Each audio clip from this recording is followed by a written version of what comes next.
President Trump agreeing to a ceasefire with Iran under the condition that the Strait of Hormuz completely, immediately, and safely reopens. The president posting on social media, I agree to suspend the bombing and attack of Iran for a period of 2 weeks. This will be a double-sided ceasefire. The reason for doing so is that we have already met and exceeded all military objectives. This comes after President Trump threatened Iran, warning a whole civilization will die unless Iran reopens the Strait of Hormuz. The threat condemned in Rome by the first American pope. Attacks on civilian infrastructure is against international law, but that it is also a sign of the hatred, the division, the destruction that the human being is capable of.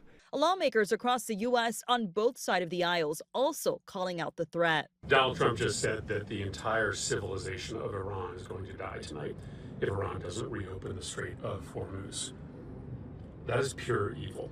Some Republicans supporting the president's earlier threat. Senator Kevin Cramer of North Dakota saying if the cruel, unelected rulers of Iran are stupid enough to think President Trump is bluffing, I hope they are prepared to meet their maker. And Iran claims a victory after President Trump's announcement of a 2-week ceasefire.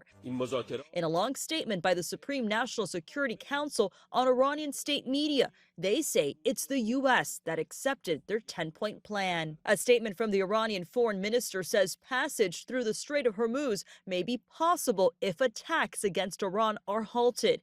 Iran also announcing conditions for negotiations they say will begin on Friday in Pakistan. Across the country tonight, drivers are still feeling the pinch at the pump. The average price of regular gas is at $4.10 a gallon, according to Gas Buddy. Melissa Adon, ABC News, Los Angeles.